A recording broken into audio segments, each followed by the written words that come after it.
Meu nome é Ciro, teleconsultor e pediatra do Núcleo de Telesaúde de Roraima. Hoje falaremos de sarampo. Abordaremos assuntos referentes à situação do Estado, do Brasil e do mundo e como, do ponto de vista de saúde pública, esta situação preocupa.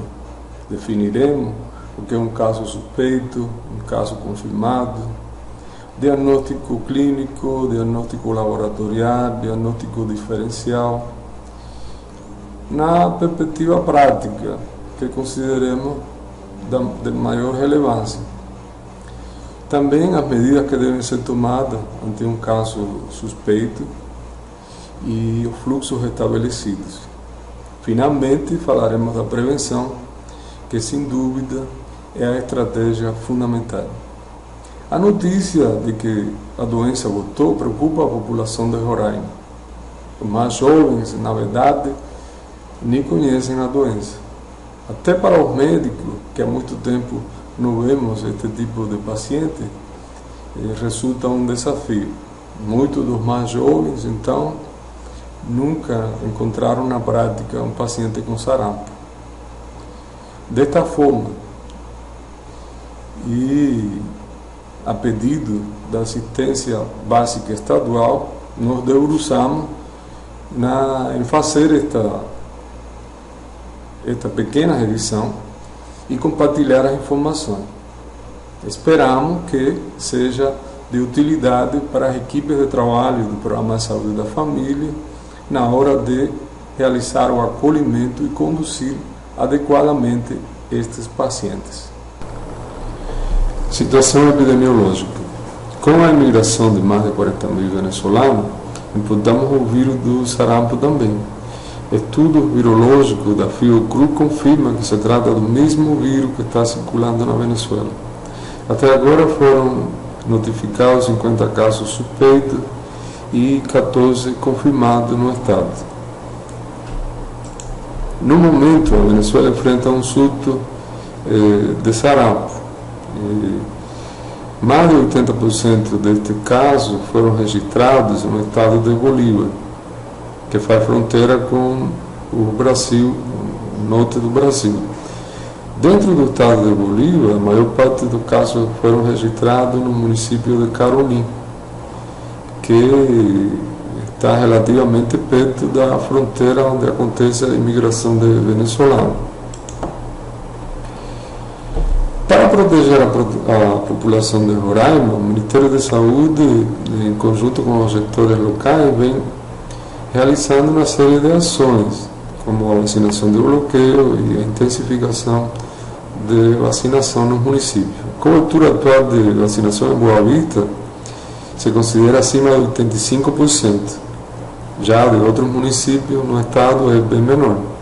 Mas o sarampo é uma doença extremamente contagiosa. O técnico da Organização Mundial de Saúde considera que basta 10% de uma população suscetível para uma epidemia avançada. Devemos procurar uma alta taxa de vacinação para que isto não aconteça. É claro que o cenário do Brasil hoje é diferente dos anos 70, por exemplo. Avanços no Programa Nacional de Imunização são notáveis. E o estado nutricional das crianças não é o mesmo. Assim que o perigo de milhares de óbitos por causa da doença é bem menor. A gente tem que entender a situação de sarampo no Brasil, na América e no mundo. Que se trata de uma doença extremamente perigosa e que sempre foi e será um grande desafio para as autoridades de saúde poder controlá-lo. Então, as Américas receberam um certificado da Organização Mundial de Saúde no ano 2000, em que houve uma interrupção da transmissão endêmica do sarampo. O problema é que esta não é a situação global. São reportados muitos casos na Europa, África, Sudeste Asiático. Na Europa, por exemplo, mais de 30 mil epidemias de mais de 30 mil casos. Lá se vacina pouco.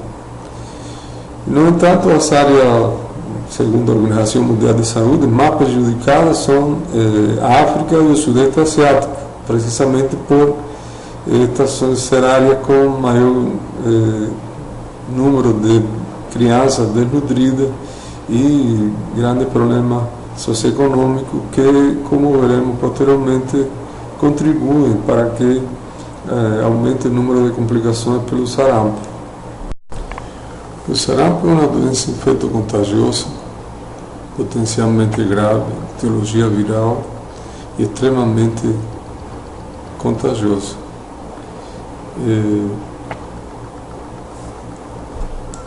O agente etiológico do sarampo, o vírus que causa o sarampo, é do tipo RNA, pertencente ao gênero Morbillivirus da família do paramyxovírus. A transmissão de sarampo acontece de forma direta de pessoa a pessoa, quando o paciente é infectado, fala, tosse, espirra, simplesmente respira. A transmissão também pode acontecer através de gotículas carregadas de partículas de vírus dispersas em aerosol, em ambientes fechados, inclusive públicos como escolas, creches e meios de transporte. A pessoa doente pode transmitir o sarampo durante aproximadamente 8 dias, 4 dias antes de iniciar o exantema e 4 dias depois do exantema, aproximadamente 8 dias de transmissibilidade. No sarampo, podemos encontrar 4 períodos bem definidos: período de incubação, período prodrômico, catarral, período ensantemático e período de convalescência ou de descamação fulfurácea. O período de incubação dura aproximadamente entre 8 e 14 dias, um promédio de 10 dias, mais ou menos. O período prodrômico, o catarral, é o início dos sintomas da doença, surge febre, tosse produtiva, secreção nasal, seromucosa, conjuntivite e fotofobia. Nas últimas 24 horas antes do período ensantemático, podem aparecer as manchas de Koplik, que são umas manchas que aparecem na região interior da bochecha, que é uma mancha branca, um halo eritematoso, que se considera patognomônico do sarampo. A duração é aproximadamente entre 4 a 6 dias. No período ensantemático, os sintomas da fase anterior ficam acentuados, com protração importante, o paciente fica em um estado que chamamos de tóxico, infeccioso, e surge o exantema característico, mácula papular, de cor avermelhada, distribuição que come cefalocaudal, no sentido cefalocaudal, surge frequentemente na região retroauricular, rosto, e se espalha para o resto do corpo, no sentido cefalocaudal. O último período é o período de convalescência ou de descamação fulfurácea, que é quando as manchas começam a ficar com uma cor mais escurecida, começam uma descamação fina, parecida com farinha, e aí o nome de fulfuro. Este é um gráfico interessante que mostra a evolução e a velocidade com que se desplaça o exantema em 3 doenças: sarampo, rubiola e escarlatina. Do lado direito é o primeiro dia, do lado esquerdo vemos a evolução ao 3º dia. E ilustra perfeitamente como o sarampo no primeiro dia está concentrado as lesões no lado direito e ao 3º dia aumenta significativamente no tronco. No entanto, ainda mantém as lesões no no rosto, inclusive muito mais florido. Já em contraste a uveola, vemos que tem uma evolução também cefalocaudal. No entanto, o terceiro dia já está desaparecendo no rosto e inclusive do tronco, e se desplaçou para a extremidade. Então tem uma evolução muito mais rápida. É uma doença, na verdade, benigna, muito mais branda do que o sarampo, como sabemos. No caso da escarlatina, vem para fazer um contraste, porque a evolução neste caso não é cefalocaudal, mas pelo contrário, as lesões aparecem já desde o primeiro dia, já no tronco, na região inguinal, na região axilar, nas dobras, sobretudo, que posteriormente se desloca para a extremidade e o rosto. E no terceiro dia aparece intensificado, sobretudo nas dobras. Outra coisa a sinalizar aqui é a palidez perioral característica e a língua framboesa, que é outra característica da doença. Este também é um gráfico interessante que nos permite analisar a evolução da IgM e da IgG no tempo. Até agora vimos sinais e sintomas que nos permitem fazer uma hipótese diagnóstica, de sarampo, um diagnóstico presuntivo, mas é necessário o diagnóstico sorológico. E é precisamente com a IgM que podemos ver no gráfico que pode ser detectada a partir do segundo, terceiro dia depois do exantema, e vai ter um pico máximo por volta da terceira, quarta semana, e ainda detectável até a semana número 8. A partir daí só podemos encontrar o níveis elevados de IgG, que alcança seu pico máximo por volta das 8 semanas, e posteriormente mantém uma taxa residual variável que varia de indivíduo a indivíduo. Então, o que interessa para um diagnóstico sorológico é saber que a partir do segundo, terceiro dia do exantema já temos condições de encontrar título de IgM detectáveis. Caso suspeito: febre e exantema acompanhado de um ou mais dos seguintes sintomas e sinais: tosse, coriza ou conjuntivite, independentemente da idade e da situação vacinal, deve ser considerado um caso suspeito e notificado. Deve ser informado a Secretaria Municipal de Saúde e a Secretaria Estadual. O paciente deve ser encaminhado para a coleta de sangue, secreção nasofaríngea e urina, e iniciado imediatamente as medidas de bloqueio vacinal seletivo, que deve abranger a pessoa do mesmo domicílio, do caso suspeito, vizinho próximo, creche, ou quando for o caso, a pessoa da mesma sala de aula, do mesmo quarto de alojamento ou da sala de trabalho. É importante sinalizar que o paciente deve ser isolado socialmente, ficando em casa e reduzindo ao mínimo o número de visitantes. No quadro, aparecem variáveis clínicas que podem ajudar no diagnóstico diferencial dos exantemas em pediatria, começando pela idade. Por exemplo, exantema súbito é mais frequente entre 6 meses e 24 meses. Então, é importante a idade. Eritema infeccioso em crianças maiores de 3 anos, sendo incomum abaixo dessa idade. Mononucleose infecciosa em adolescente, varicela em criança entre 2, 3 anos até 8 anos.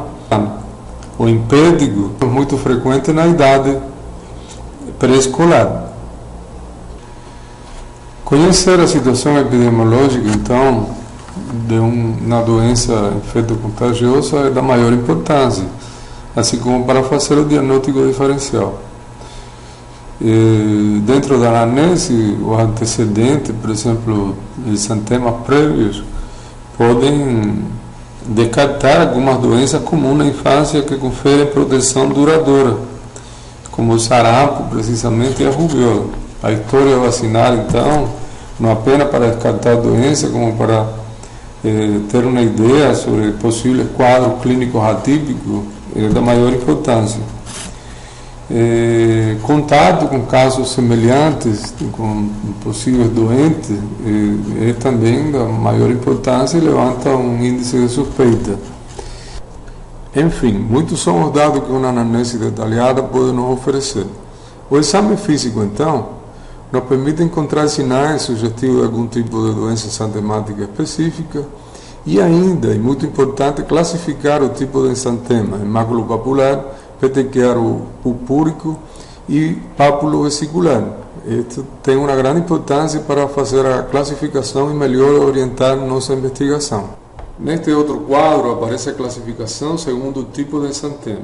São milhares de possibilidades etiológicas, assim que uma classificação que permita focar o estudo em um número menor de etiologia é bastante prático.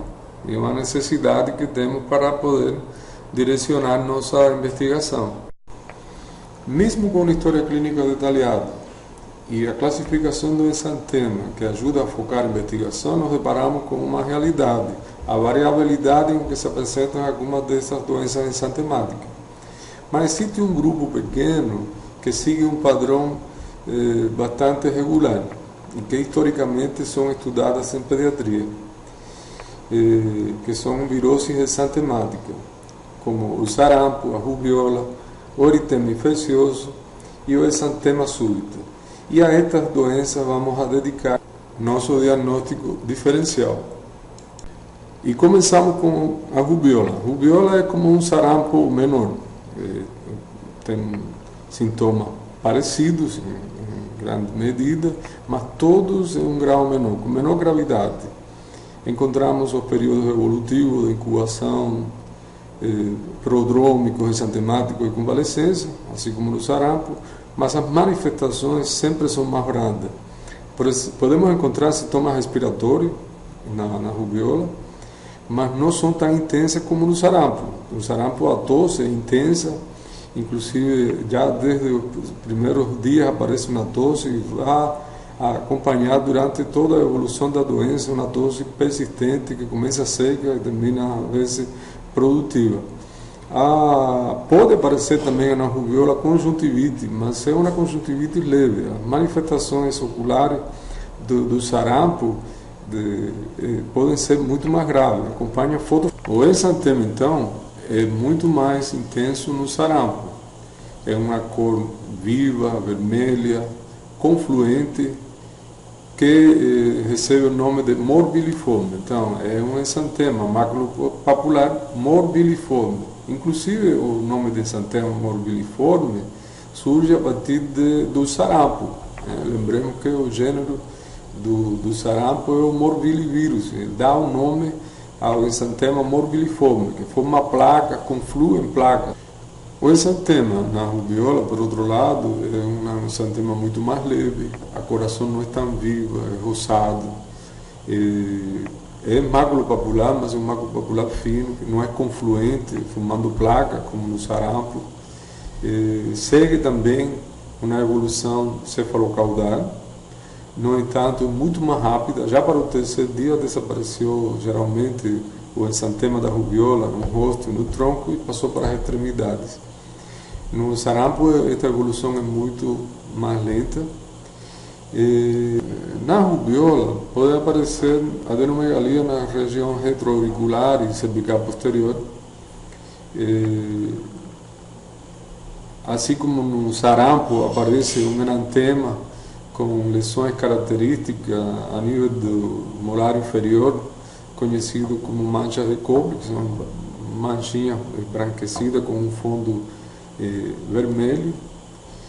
Mas o que chama a atenção é que no sarampo Os sintomas respiratórios podem ser intensos, inclusive colocamos aí uma foto de uma criança com um catéter nasal, precisamente para significar que o ataque deste vírus, que é um paramyxovírus, como sabemos, aquela família de vírus a que pertence ao sincicial respiratório, um dos principais agentes da bronquiolite viral aguda no latente, tem sintomatologia muito mais importante.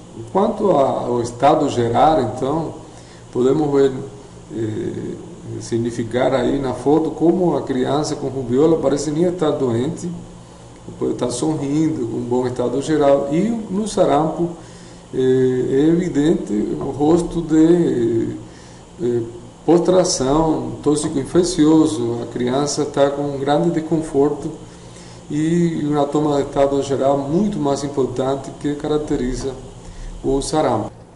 Outra virose exantemática que gostaríamos de incluir no diagnóstico diferencial do sarampo é o eritema infeccioso, que aparece como uma manifestação imunológica tardia à infecção pelo parvovírus B19. E se apresenta com um exantema com características marcantes. É um exantema com uma evolução trifásica, em que a primeira fase é do eritema facial, é como se tivesse levado um tapa, e conhecido como cara esbofeteada. Esta fase pode durar entre 3 e 5 dias. Posteriormente tem uma progressão cefalocaudal, que preserva a palma das mãos e planta dos pés, e tem como característica fundamental que é um exantema reticular, rendilhado, como se fosse uma renda. Este exantema reticular persiste por mais 2 semanas, pode coexistir com eritema facial ou não, e desaparece. No entanto, existe uma terceira fase que acontece quando o paciente é exposto a um estresse, seja físico, exercício, frio, luz solar ou um estresse psicológico, que aparece com as mesmas características do eritema rendilhado, da renda, né? Esse eritema reticular, como resposta. Então, este eritema rendilhado aparece e desaparece. Então, resumindo, são 3 fases. A fase do eritema facial, o rosto esbofeteado, e a fase com eritema rendilhado. E por último, o exantema súbito. O exantema súbito é o agente etiológico, o herpesvírus humano tipo 6 ou 7. O que sabemos, e é interessante de mencionar no exantema súbito, é que é transmitido pelo adulto, que frequentemente carrega o vírus nas glândulas salivares e passa para a criança pequena. É por isso que quando falamos de latente, exantema em latente, uma das coisas mais frequentes é o exantema súbito. A idade mais frequente, como falamos, entre 6 meses até 15 meses, ou máximo até os 12 meses, que já a criança fica infectada com este vírus, este herpesvírus humano 6 ou 7. A característica do exantema é que é um exantema súbito, exatamente como o nome da doença nos indica. Depois de 3 a 5 dias de febre alta, e a febre desaparece, subitamente aparece um exantema, que tem uma característica diferente, é um exantema rubioliforme, com uma distribuição centrífuga, ou seja, começa no tronco e posteriormente passa para a extremidade e o rosto. E, bom, essa é a característica fundamental do nosso exantema súbito. Febre alta, 3 ou 5 dias, só febre, não tem outra sintomatologia, e de forma súbita aparece o exantema após 12 horas de parar a febre, aproximadamente. Complicações. Quando falamos de complicações no sarampo, podemos falar de 2 modalidades. A relacionada à infecção bacteriana secundária ou a complicações relacionadas com o próprio vírus do sarampo, que pode ser até grave e potencialmente até letal. As complicações bacterianas são relacionadas com o sistema respiratório, então vamos encontrar como mais frequente a otite média aguda e mesmo sendo a mais frequente, não é a mais temida, claro, a mais temida é a pneumonia. E nos dois casos não é diferente com outras complicações de infecções respiratórias virais, que o agente bacteriano mais frequente é o pneumococo. Então, as infecções virais já são específicas. Quando falamos de infecções bacterianas secundárias, ela não tem nada específico aí do sarampo. Mas quando falamos de uma complicação viral, já se trata de uma complicação específica, como é o caso da pneumonia de células gigantes, que pode ser grave. Pode ser grave, inclusive pode causar a morte da criança, sobretudo se se trata de uma criança imunodeprimida, com uma desnutrição crônica, ou uma criança pequena. Também podemos encontrar a encefalite, que geralmente tem uma evolução benigna, e menos frequente, uma parencefalite esclerosante subaguda, que é uma complicação muito temida, mas felizmente muito rara, que aparece até 10 anos depois do sarampo. Não se sabe porquê, mas em alguns pacientes o vírus do sarampo pode permanecer latente e provocar danos. 10 anos depois, a criança começar a ter manifestações neurológicas que terminam no óbito do paciente. Tratamento. O tratamento do sarampo, assim como de muitas outras doenças virais, é sintomático. No entanto, o Ministério da Saúde recomenda a vitamina A, na verdade, megadoses de vitamina A. O sustento teórico desse tratamento pode ser que, como existe uma ampla descamação do epitélio respiratório intestinal, possivelmente a vitamina A tem uma ação benéfica nesse sentido, e o certo é que estatisticamente pode diminuir a mortalidade e a gravidade da doença. A prevenção, sem dúvida, é a estratégia fundamental na luta contra o sarampo. A vacina contra o sarampo faz parte do calendário de vacinação. A primeira dose com 1 ano e a segunda dose com 15 meses. Ainda podemos fazer uma vacinação pós-contato, que é uma vacinação que é feita até 72 horas após o contato com um possível paciente portador da doença. Isto é possível devido a que o período de latência da vacina é curto e o período de incubação da doença, como falamos, entre 8 e 15 dias, e assim que dá tempo suficiente para o organismo produzir anticorpos e, se não evitar, pelo menos diminuir a sintomatologia da doença. Em pacientes que não podem receber tratamento com vírus atenuado, não podem receber a vacina, como paciente imunodeprimido, portadora de HIV, grávida, crianças menores de 6 meses, pode ser utilizada a imunoglobulina padrão até 6 dias após o contato, com comprovada eficiência. Então, este era o comentário que queríamos fazer sobre o sarampo. Obrigado.